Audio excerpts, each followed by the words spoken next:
नमस्कार दोस्तों, स्वागत है एक बार फिर से हमारे तसलीम चैनल में। आज बात करते हैं गौरी बाबाओं के ऊपर। जैसा कि महाकुंभ मनाया जा रहा है प्रयागराज में, इनकी एक वीडियो सबसे ज्यादा वायरल हो रही है इन बाबाओं के ज्ञान की। जहाँ एक न्यूज रिपोर्टर पूछता है, उनसे पूछता है कि बाबा जी हम आपसे पूछना चाहते हैं कि आपका ज्ञान, आप किसकी भक्ति करते हो। जैसे ही भक्ति का नाम पूछते हैं कि आप किस देव के इष्ट हो, क्या जाप करते हो, बल्कि उससे बताने की बजाय उसे झाड़ू मारकर भगाया जाता है।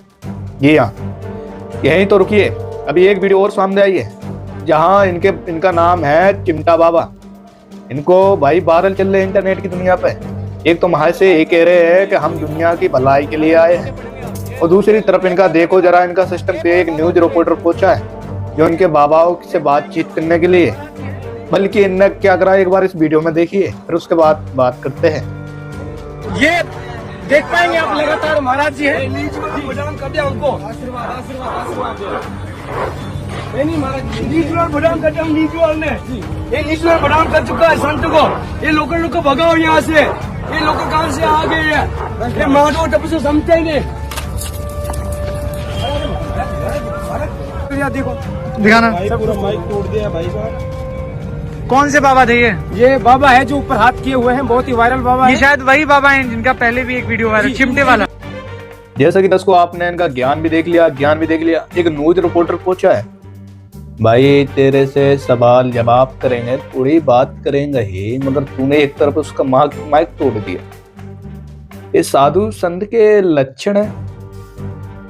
तो यहीं रुकिए, अभी एक और इनकी माया से क्या कह रहे हैं, जरा इस वीडियो को देखो फिर बात करते हैं। तब को देखो भैया, विचार करो हम कौन है। मेरी आंखों को देख के विचार करें हम कौन रूप में यहाँ बैठे हूँ। तुम्हारे लोगों की रक्षा के लिए बैठा हूँ, हम बुरा करने नहीं बैठे। कह रहे हैं कि हम आपकी ही दुनिया में भलाई के लिए, आपकी ही दुनिया में आपकी ही भलाई के लिए हैं। और माँ से ये भी कह रहे हैं कि हम आपके लिए ही यहाँ पर रह रहे हैं, आपके लिए भक्ति साधना कर रहे हैं। तो महाशय जी, आपसे ही प्रार्थना कर रहा हूँ, आप किस देव की इष्ट भक्ति करते हो। यही रुकिए, इनका एक और है जो इनका नाथ पंथ के है, ये इनके जरा इनकी एक वीडियो ज्यादा सामने आई है। ये कहते हैं कि हम लोग अन्न नहीं खाते हैं, बल्कि ये कहते हैं हम गोश्त खाते हैं। गोश्त तो यहीं रुकिए, गोश्त भी खाते हैं, गोश्त के साथ साथ बताते हैं कि हम टट्टी भी खा जाते हैं और कई कुंटल खा जाते हैं। बोलने में मुझे शर्म आ रही है, मगर इनका ज्ञान देख रहा हूँ। क्या इन चीजों को खाने के लिए परमात्मा कहते हैं हमारे, पर जो अन्न बनाया गया है, जो परमात्मा ने जो अन्न बनाया है, वो उसे गाय के लिए, वो गाय भैंसों को खिलाने के लिए बनाया है। चलो पहले इनका ज्ञान सुन लेते हैं, फिर उसके बाद मुद्दे पे बात करते हैं। इंसानों का भी मांस खा जाते हैं। आप अपना काट के खिलाइएगा क्या? नहीं, आप अपना काट के खिलाइएगा। क्या खाते हो आप? हम हड्डी खा जाए, टट्टी खा जाए, खोपड़ा खा जाए, गुर्दा खा जाए। अगोरी हो क्या?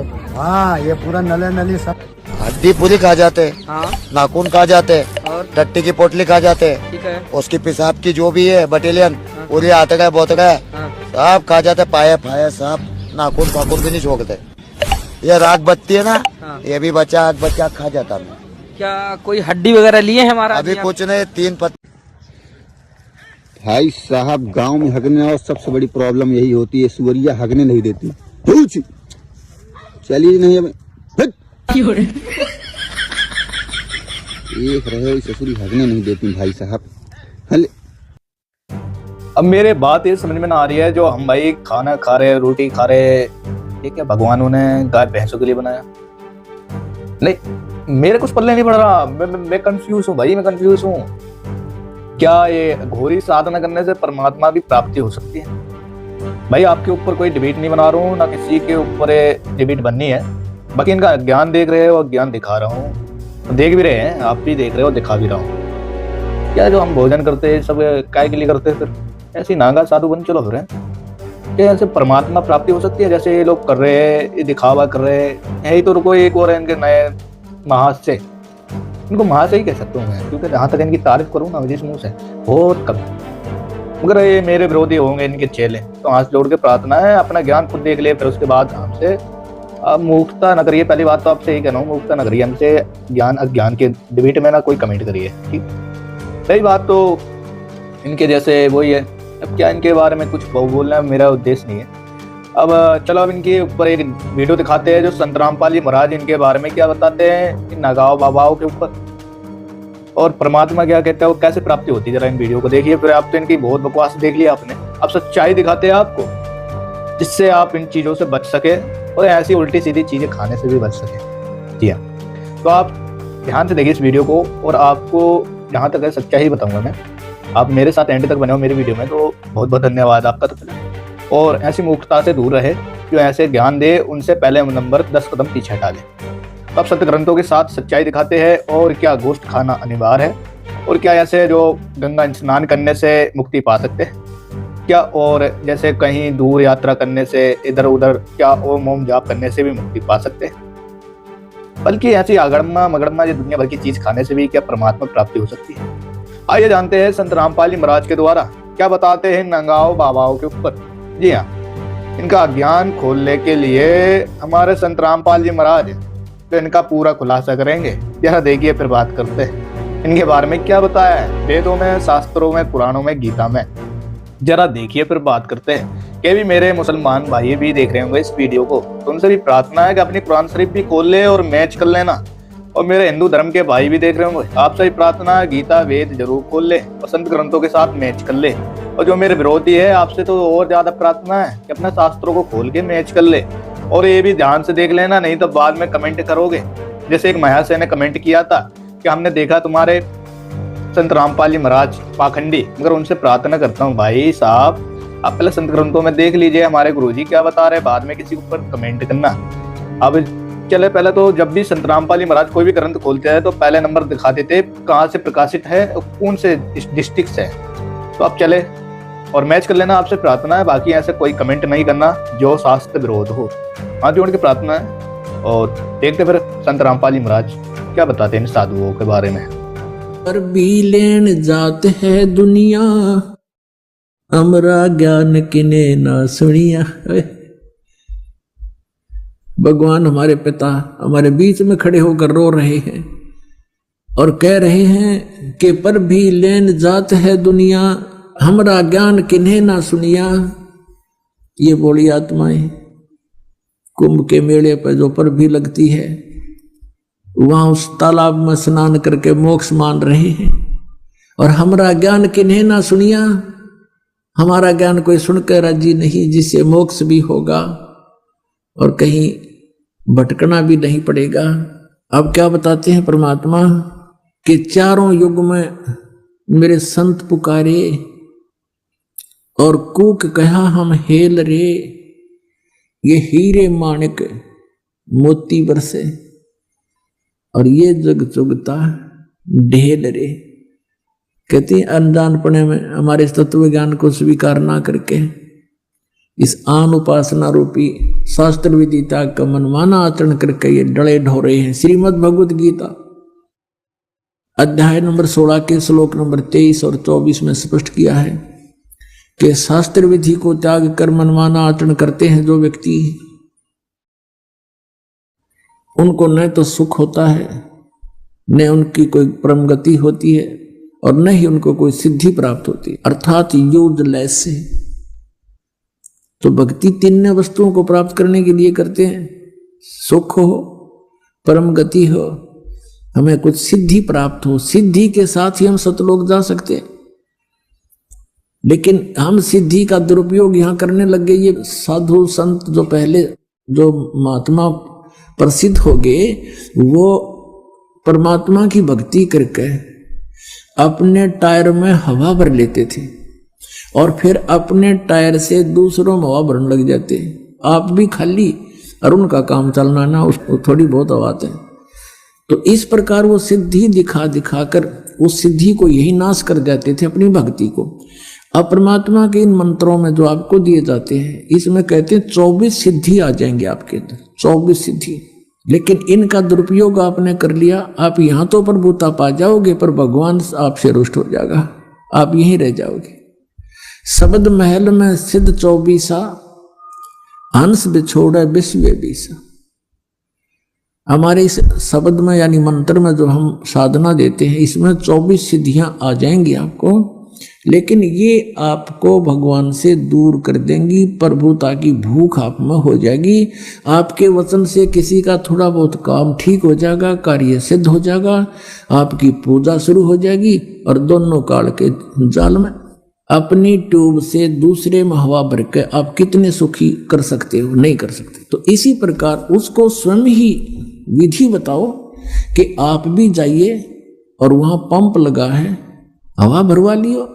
मैं अपने टायर से भर के अपना भी काम बिगाड़ोगे और अगले का भी। आशीर्वाद देते हो, किसी के सिर पे हाथ रखते हो। 1 रुपये की कमाई करी, 12 अन्य खत्म कर दिए, तो खाक रहा है तेरे पास। तो उनको भी कहो भगवान से जुड़ो। ये मुनात्मा हमने परमात्मा को पहचानने के लिए अपने सदग्रंथों का सहयोग ही लेना पड़ेगा। किसी की दंत कथा पर विश्वास नहीं करना।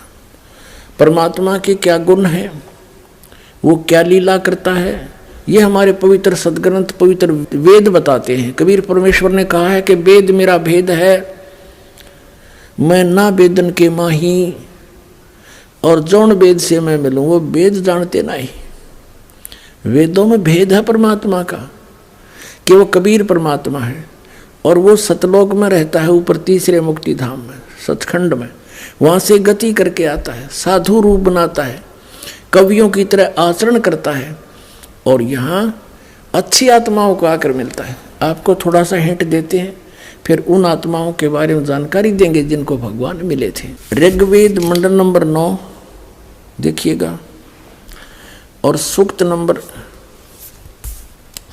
आपको दिखाते हैं। ये है ऋग्वेद। ये कहाँ से प्रकाशित है? प्रकाशक सार्वदेशिक आर्य प्रतिनिधि सभा, महर्षि सिद्धांत भवन, रामलीला मैदान, नई दिल्ली। इनके फ़ोन और फैक्स नंबर हैं। मुद्रक हैं Prince offset printers, 1510 Pataudi house, Daryaganj, नई दिल्ली से। और देखिएगा ऋग्वेद मंडल नंबर 9 और सूक्त नंबर 86 और मंत्र नंबर 26 में इसमें क्या कहा है कि यज्ञ करने वाले यजमानों के लिए परमात्मा, यज्ञ माने धार्मिक अनुष्ठान करने वाले यजमानों माने भक्तों के लिए परमात्मा सब रास्तों को सुगम करता हुआ, उनके विघ्नों को, उनके संकटों को मर्दन करता है, नाश करता है, उनको पवित्र करता हुआ और अपने रूप को सरल करता हुआ वह कांति में परमात्मा। इन्होंने यहाँ क्या कर दिया, ये यहाँ शब्द है कबीर, हम इसको कबीर बोले, कबीर वह बोलते हैं, वह को वेदों को हम वेद बोलते हैं अपनी लोकल लैंग्वेज में पूरे भारत में। अब यहाँ इन्होंने कवि जो ऐसे अवसर लगा के इसका अर्थ कर दिया सर्वज्ञ, या तो इसका कवि लिखते, कवि काव्यकार, लेकिन काव्यकार का यहाँ प्रसंग नहीं, तो इसका अर्थ सर्वज्ञ नहीं कर सकते। भले इसका अर्थ कवि कर दो, लेकिन वो उस परमात्मा को हम, जैसे ये यजुर्वेद है, आपको दिखाते हैं। अब जैसे ये यजुर्वेद है, अब इसके 2 बिंदी यहाँ लगा दे तो, और इसका अलग अलग कर दे तो भी यजुर्वेद ही है। ये देखिए इसमें प्रकाशक है सार्वदेशिक आर्य प्रतिनिधि सभा 2/5 महर्षि सिद्धांत भवन, रामलीला मैदान, नई दिल्ली। इसमें आपको दिखाते 36 में, इनके 36वें अध्याय में, यह है 36वां अध्याय, 6300 अध्याय। 36वें अध्याय के प्रथम मंत्र में क्या लिखा है, रेचम वाचम प्रपदे मनो यजु प्रपदे। ये यजु शब्द है, इसका अनुवाद महर्षि दानंद ने किया है। यहाँ देखो, ये बिल्कुल ठीक रहा, ये यजुर्वेद लिख दिया। बस सीधी सी बात है कि ये यजुर्वेद की महिमा गाई जा रही है, और यहाँ इस यजु का अर्थ कर दे। जैसे कवि का अर्थ इन्होंने सर्वज्ञ कर दिया, कवि कोई भी सर्वज्ञ नहीं होता। जैसे इन्होंने ऋग्वेद में इस कवि का अर्थ सर्वज्ञ कर दिया। अब कवि कोई सर्वज्ञ नहीं होता, यहाँ लिखना चाहिए था कबीर देव। जैसे यजु, अगर यजु का अर्थ कर देते वहां पर, तो कैसे समझेंगे कि किसके बारे में कहा जा रहा है, यजुर्वेद के बारे में। अब जैसे यहाँ इन्होंने ठीक किया है, ये यजुर्वेद में, अब हम यजुर्वेद आपको दिखा रहे हैं। सिर्फ ये कंसेप्ट क्लियर करने के लिए कि जैसे इस महर्षि दयानंद ने यजु का अर्थ यजुर्वेद कर दिया, बहुत अच्छा किया। अगर इसका यहाँ कोई अनुवाद करके अड़ंगा कर दे तो कैसे समझेंगे कि यजुर्वेद के बारे में जानकारी है। ठीक इसी प्रकार अब हम फिर आते हैं अपने ऋग्वेद पर। हम आते हैं अपने ऋग्वेद पर, जो आपको पहले दिखाया था। ये भी आर्य प्रतिनिधि सभा से ही प्रकाशित है। ये ऋग्वेद यहाँ से प्रकाशित है, ये भी आपको दिखाया था। ये इसके मुद्रक हैं, ये ऋग्वेद है। अब हम इसके वो पढ़ रहे हैं ऋग्वेद मंडल नंबर 9 सूक्त 86 मंत्र 26 पढ़ रहे हैं। 26 इसमें आप पढ़ लिया कि यज्ञ करने वाले यजमानों के लिए, यानी साधना करने वाले, धार्मिक अनुष्ठान करने वाले भक्तों के लिए परमात्मा सब रास्तों को सुगम करता हुआ और उनके विघ्नों को मर्दन करता है, नाश करता है, और अपने रूप को सरल करता हुआ, क्योंकि सतलोक में परमात्मा साकार है, सह शरीर है, सतलोक में रहता है। वहाँ उसके एक रोमकूप में करोड़ सूर्य करोड़ चंद्रमा मिला दी, इतनी शोभा है। तो एज इट इज भगवान यहाँ आ जाता हम देख नहीं सकते, इसलिए अपने रूप को सरल करता हुआ हल्का तेज पुंज का बनाकर वह कांति में परमात्मा सर्वज्ञ नहीं लिखना था, वो कबीर देव लिख दो यहाँ पर। कबीर देव, हम कबीर देव कहने लगे। कबीर देव, देव न साहब कह लो, भगवान कहो, हम उसको कबीर साहब कहते हैं। कबीर साहब, यहाँ कबीर देव लिख दे। विद्युत के समान क्रीड़ा करता हुआ वर्णीय पुरुष अच्छी आत्मा को प्राप्त होता है। अब देखना 27वें मंत्र में ऋग्वेद मंडल नंबर 9 सूक्त नंबर 86 मंत्र नंबर 27 में हम आगे। इसमें लिखा कि जो परमात्मा ध्रुवलोक के तीसरे पृष्ठ पर विराजमान है, वहाँ ऊपर रहता है तीसरे लोक में। अब ये कंसेप्ट क्लियर हो जाएगा कि वो परमात्मा कौन है, कबीर देव है, वो क्या करता है, अच्छी आत्माओं को मिलता है आकर के। देखो फिर आगे देखते हैं ऋग्वेद मंडल नंबर 9 सूक्त 82 का, और मंत्र नंबर हम नीचे लेते हैं 1। इसमें क्या किया है कि सर्व उत्पादक प्रभु, सबकी रचना करने वाला, सबको उत्पन्न करने वाला परमात्मा, प्रकाश रूप, सद्गुणों की वृष्टि करने वाला, पापों को हरण करने वाला, वह राजा के समान, राजा के। देखो ये 269 पे पढ़ा हमने ना, कोई नकली नो कह देगा और पृष्ठ दिखा दिया होगा। ये 270 पे आ गए। पीछे लिखा था राजा के समान दर्शनीय है, देखने जोगा है, साकार है भगवान, वहाँ विराजमान है ऊपर के लोक में। वह पृथ्वी आदि लोक लोकांतरों के चारों ओर शब्दमान हो रहा है। इसका अर्थ ये है कि वो पृथ्वी पर आकर ऊंचे स्वर में आवाज लगाकर ज्ञान देता है। फिर भी वह वर्णीय पुरुष को, श्रेष्ठ व्यक्ति को, श्रेष्ठ आत्मा को, जो दृढ़ भक्त है उसको पवित्र करता हुआ प्राप्त होता है। उसको मिलता है, कैसे मिलता है कि जिस प्रकार विद्युत आकाशीय बिजली सने वाले स्थानों को आधार बनाकर प्राप्त होती है, उसी प्रकार परमात्मा प्राप्त होता है। अब देखो उद्देश्य क्या लेकर आता है, यह देखो फिर ऋग्वेद मंडल नंबर 9 सूक्त 82 का मंत्र नंबर हम 2 पढ़ रहे हैं। पहला पढ़ लिया, हे परमात्मन, उपदेश करने की इच्छा से आप, ज्ञान देने की इच्छा से आप महापुरुषों को प्राप्त होते हो। महापुरुषों को प्राप्त होते हो, अच्छी आत्मा को प्राप्त होते हो, और आप अत्यंत गतिशील पदार्थ के समान हमारे आध्यात्मिक यज्ञ को प्राप्त होते हैं। आप, या फिर लिख दिया सर्वज्ञ, यह लिखना था आप कबीर देव हैं, आप कबीर साहब हैं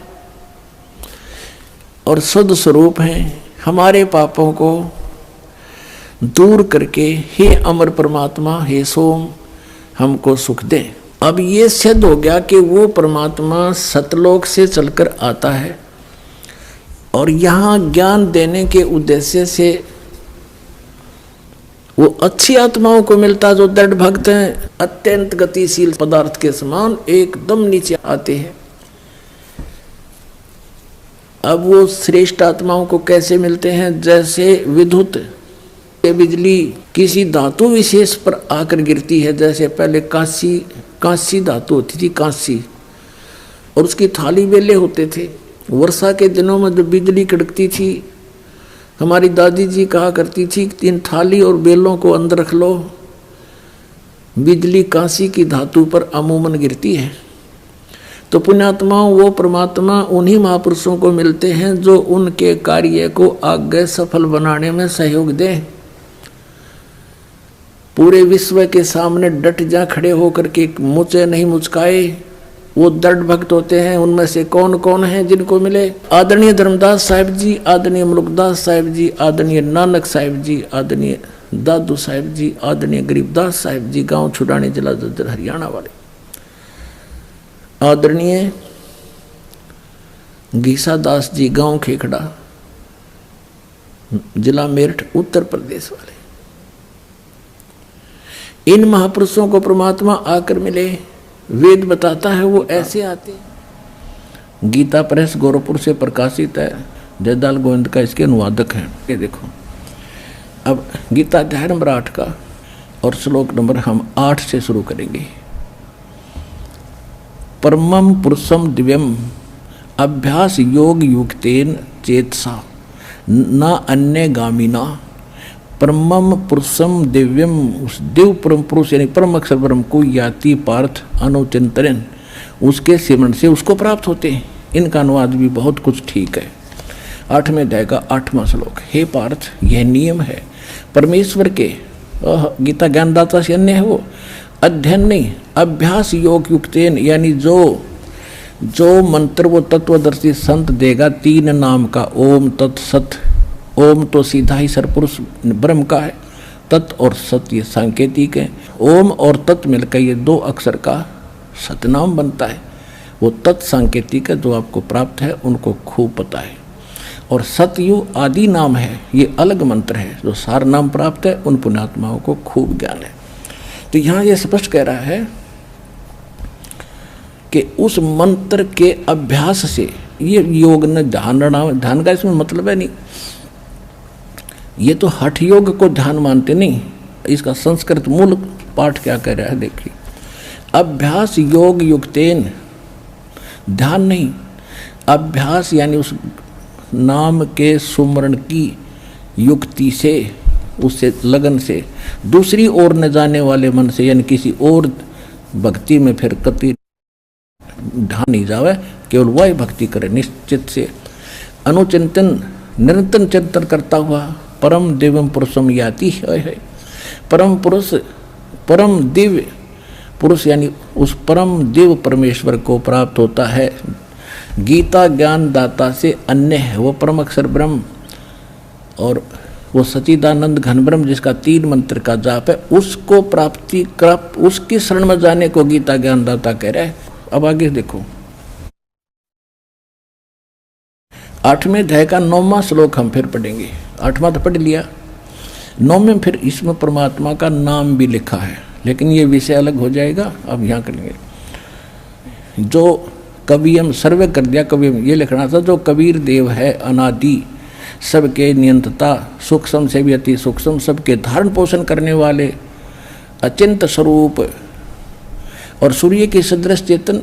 अब देखो, हे निराकार बताओ भगवान ने, और इसमें लिखा हो तो सूर्य जैसा है, सूर्य का निराकार है, तो ऐसे परमात्मा सौ प्रकाशित तो उसका शरीर सूर्य के सदृश नित्य चेतन प्रकाश, अविद्या से अति परे, सच्चिदानंद घन परमेश्वर का जो सेवन करता है।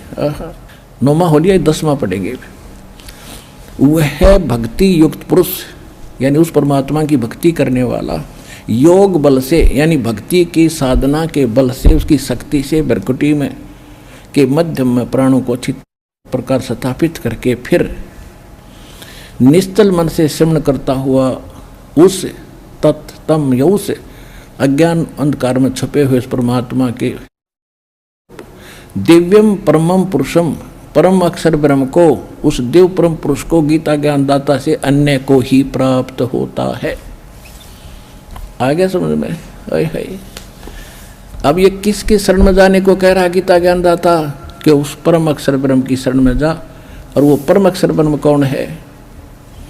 अनंत कोट ब्रह्मांड का एक रति नहीं भारे, सतगुरु पुरुष कबीर हैं ये कुल के सृजनहारे।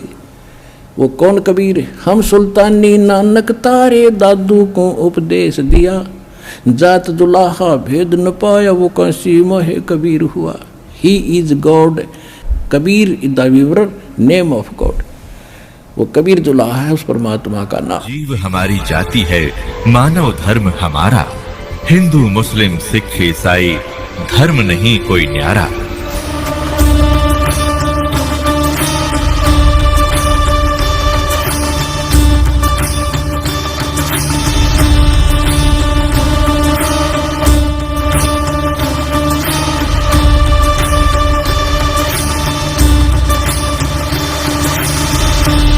वकालत करते हैं मुसलमान धर्म के प्रवक्ता, मांस खाने की वकालत करते हैं। क्योंकि देखो, अगर कुरान शरीफ में या किसी पुराण में, वेदों में और गीता में मांस खाने का कहीं प्रावधान नहीं है।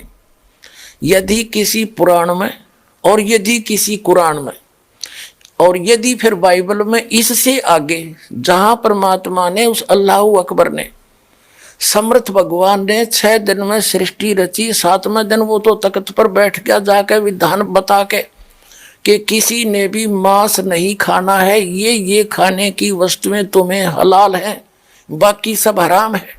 इससे आगे कोई लेख उल्लेख है, चाहे वो पुराण में है, चाहे कुरान में है, चाहे बाइबल में या तौरात में है, या चाहे अन्य किसी इंजिल में है या जबूर के अंदर है, वो अल्लाह अकबर का आदेश नहीं है, वो किसी अन्य देव का आदेश है। उसका आदेश पालन करके आप उस अल्लाह अकबर के विधान को तोड़कर दोषी बन जाओगे। नबी मोहम्मद नमस्कार है, राम रसूल कहाया, 1,80,000 को सौगंध जिन नहीं करत चलाया, अरस कुरस पर अल तकत है, खालिक बिन नहीं खाली, और वह पैगंबर पाक पुरुष थे साहिब के अब्दाली। उसी परमात्मा ने कहा है कि जो नर गोश्त खाते हैं प्रत्येक राक्षस जान, इसमें संशय है नहीं, हिंदू खाइयो चाहे मुसलमान। कहते जो मांस खाते हो प्रत्येक राक्षस है, चाहे हिंदू हो चाहे मुसलमान। ये तुमने अपना फार्मूले आप बना रखे, उन महापुरुषों के आदेश नहीं है। कहते हैं मांस खावे सो ढेढ़ सब, और मद पीवे सो नीच, और कुल की दुर्मति पर हरे, भगवान कहे सो ऊंच। कहते मांस खावे सब ढेढ़ है, चाहे हिंदू है चाहे मुसलमान, सिख है या ईसाई। और कहते हैं मद पीवे सो नीच, शराब पीते वो महान नीच आदमी है, और अपने कुल का भी नाश करते हैं। केवल जो उस अल्लाह अकबर का सच्चा नाम जपते हैं वही ऊंचे हैं। समझदार को संकेत बहुत होता। अब आप जी को दिखाया है परमात्मा नर आकार है, 6 शरीर है, 6 दिन में सृष्टि रची, और परमात्मा ने 6ठे दिन मनुष्य को अपने जैसा, अपने अनुरूप, अपने शरीर जैसा, अपनी सूरत जैसा उत्पन्न किया, नर और नारी करके उनकी उत्पत्ति की, और उनको खाने के लिए आदेश दे दिया। अभी आपने पढ़ा, आप फिर भी पढ़ सकते हैं।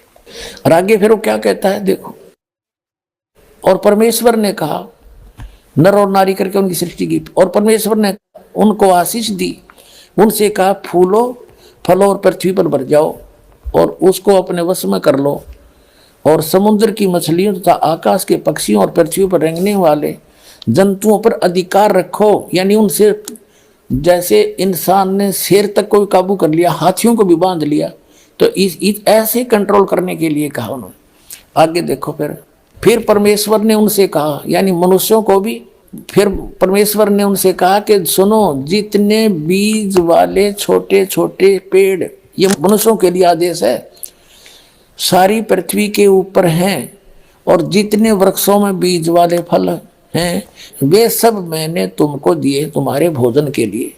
मनुष्य के लिए उस अल्लाह ताला का आदेश, अल्लाह अकबर जिसने 6 दिन में सृष्टि रची, 7वें दिन तख्त पर जा बैठा, वो है अल्लाह अकबर है, वो अल्लाह कबीर है, वो कंप्लीट गॉड है, वो सर्जनहार है, वो क्रिएटर है। उस क्रिएटर का आदेश नहीं है मांस खाने का मनुष्य को, ये पशु पक्षियों को भी नहीं है। आगे देखो, तुम्हारे भोजन के लिए, ये तो मनुष्यों के लिए। आगे देखो, यहाँ आगे हम और जितने पृथ्वी के पशु और आकाश के पक्षी और पृथ्वी पर रेंगने वाले जंतु हैं, जिनमें जीवन का प्राण है, उन सब के खाने के लिए मैंने सब हरे हरे छोटे पेड़ दिए और वैसा ही हो गया, यानी घास फूस से। और तब परमेश्वर ने जो कुछ बनाया था वो देखा तो क्या देखा, वह बहुत अच्छा है। तथा सांझ हुई फिर भोर हुआ, इस प्रकार ये 6वां दिन हो गया। अब 7वां दिन यूं आकाश और पृथ्वी और उनकी सारी सेना का बनाना समाप्त हो गया। और परमेश्वर ने अपना काम जिसे वह करता था 7वें दिन समाप्त किया। और उसने अपने किए हुए सारे काम से 7वें दिन विश्राम किया। और परमेश्वर ने 7वें दिन को आशीष दी और पवित्र ठहराया, क्योंकि उसमें उसने सृष्टि की रचना के अपने सारे काम से विश्राम लिया। ठीक, अपने आत्माओं, जो क्रिएटर है, जो सबका रचनहार है, जो अल्लाहू अकबर है, जो सुप्रीम गॉड है, उसने 6 दिन में सृष्टि रची, 7वें दिन तख्त पर जा बैठे। उसी के विषय में कुरान शरीफ में स्पष्ट किया है कि ये वही है। कुरान शरीफ का ज्ञानदाता कह रहा है ये वही अल्लाहू अकबर है जिसने 6 दिन में सृष्टि रची, 7वें दिन तख्त पर जा बैठा। उसकी खबर किसी बाखबर से पूछ लो, वो तो 7वें दिन सारी रचना रच के चला गया। उसके बाद इस काल के अंतर्गत आ गया बागडोर, और इसने फिर अपने 3 पुत्रों को ड्यूटी दे रखी है। इस काल भगवान ने भी अपने 3 पुत्रों को, ब्रह्मा विष्णु महेश को ड्यूटी दे रखी आंखें संभालन की। तो वो आगे ही नबाग, जैसा कि 10 को आपने देखा, संत रामपाली महाराज ने गीता, कुरान, वेद तीनों से आपको स्पष्ट कर दिया है कि इसमें क्या लिखा है। और हिंदू धर्म के जो भी व्यक्ति मांस भी खाते हैं, और कुरान शरीफ के भाई जो मुसलमान भाई मांस खाते हैं, ठीक है। और भाई जो जितने भी, भाई दोनों को कहना चाहता हूँ, कोई कहता मैं झटके से मार देता हूँ, कोई कहते कि हम हलाल कर देते हैं। तो भाई साहब ऐसे में दोनों ही पापी हैं, जो संत रामपाली महाराज ने पहले ही बता दिया है। बाकी मैं आपका ज्ञान देखने के बाद हमारा कुछ दिमाग ऐसे घूम रहा है जैसे स्क्रीन पे ये है। जी हाँ, यही दिखा सकता हूँ। बाकी आपसे प्रार्थना है भाई साहब, आपसे जहाँ तक है इनके शिष्य मेरे को देख रहे होंगे तो आपसे हाथ जोड़ के प्रार्थना है। सिमांशु दुबे जी, आपको एक वीडियो दिखाना चाहता हूँ। अगर सिमांशु दुबे जी, अगर आप मेरी वीडियो पूरे देख रहे हो, जैसा कि ये सिमांशु दुबे जी, ये वीडियो देखो जरा, स्क्रीन पर चलाई जा रही है।